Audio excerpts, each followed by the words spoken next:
Welcome to Deep Thought. Lack of money is waking people up. Lack of money is waking people up. I'm going to tell you what, everything that we see happening now, the protests, people wanting change and stuff, a big catalyst for it wasn't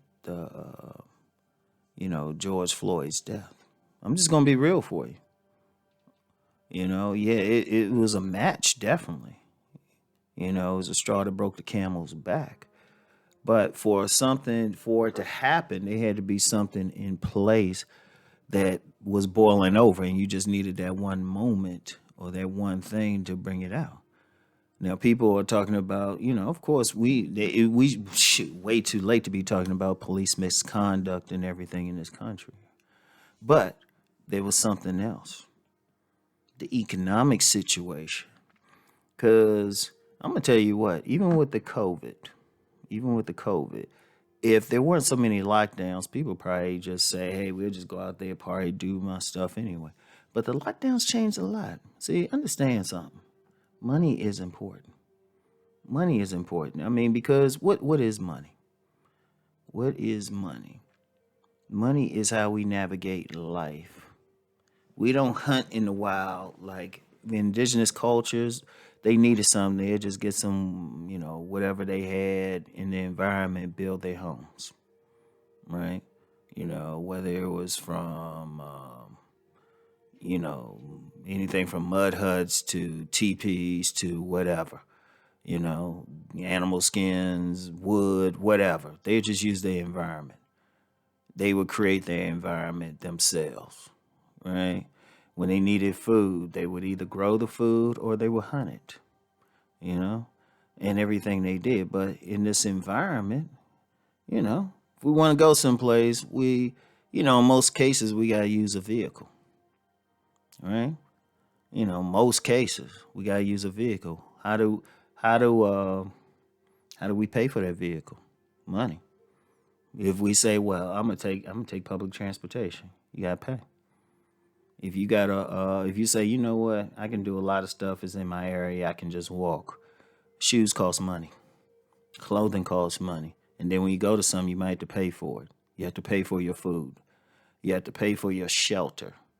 You know, it get in money really as you raise up in social class. It gives you access.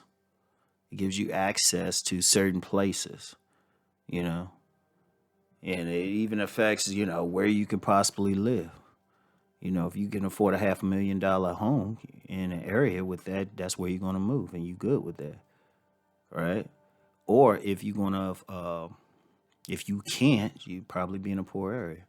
It affects what you do for healthcare, what type of medicines you pay for if you need it, or what kind of medical care, you know, or even on if you want to have preventive medicine. I get a lot of stuff from food from place where they have organic stuff. That makes a big difference. Money. So money is everything. Money is our life. It's not, money isn't everything. It's just up there with the oxygen, as a pundit said decades ago. It's up there with oxygen. But what we have now, we have millions unemployed, and really millions more. Even before all of this happened, the number of people unemployed was like 100 million in this country. Because the thing is, when the administration might tout like low unemployment numbers. Unemployment, well, those numbers only count the people who are getting unemployment payments. They count that. Now that might seem low. It's like, yay, we only got this many, but the reason why is because after a few weeks they thrown off of unemployment. So you have a lot of people they're not counting. So and that affects them too, because it affects your movements. It affects everything. Where you can live, who you can deal with, shoot, even who you can mate with. Money plays a role. Money plays a role. Now, I've criticized guys who said, money, all you need is money to get women. It's like it plays a role, but you need more than that. But it's still in there. Even with women, I did a video last week on my men's channel talking about how women will pay for certain men. So it's all over there. Now, money is so important. What happens when there's a lack of it in your life? What happens you have that steady job and it might not be like that prestigious or anything. It gets steady, keep some bills paid. What happens when you lose that job? You're furloughed. And really, quite frankly, in some cases, they're keeping it quiet. Some people are just straight up fired. People, and they could be making a lot of money. That does a lot because it's changing it. Because when you have money, understand that affects your consciousness too. Because money actually is a consciousness.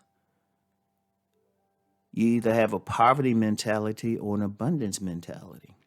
That's how deep it is. If you have one thing, when people have a poverty mentality, that's because they think there's never enough money, or they have that scarcity thing, and that's how they behave. That's how they behave. Or another way with that poverty mentality is when you get money, you spend it right away. That's a poverty thing. When you don't save anything, you spend it right away. Like you got some people, you had people, even before all of this happened, they were living on loans and payday loans, and basically what they were doing, or off their credit cards, all they were doing is getting their money and paying back loans. And you see this a lot in the poor neighborhoods. Those check cashing places take a cut. Your check might be, say, $500. Those check cashing places probably, you know what? I don't even know what they get. They get a cut. I don't even know what they get. Right? And then you got like the pawn shops and everything else. And then you got all these places whose specific job is to get money. These little stores and all of that. Places selling alcohol. You can find a liquor store in a poor neighborhood like very easily. Like in a more money neighborhood, you got to actually drive around a bit. It was like, damn, where's the liquor store? Seriously, you got to drive around to find one. Like where I live, I can think of one liquor store. One. One. Like, I'm like, man. Like if I needed, like, usually, only time I usually step into one is if I got to get something to help with a cold or something, one of those hot tardies or something, right? And, I can think of one in my area. That's how deep it is, Yeah, I go to poor neighborhood. There's one on every other block. Sometimes they might be 2 or 3 on one side of a block. But, so that's the effect of it. So, but now we have large amounts of people who don't have that money. They don't have this lack of money. It's changing how they moving around. It's changing how they thinking.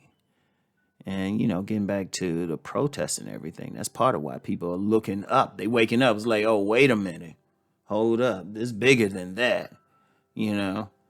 It's like their lives are changing. And then when a person wakes up, you see everything.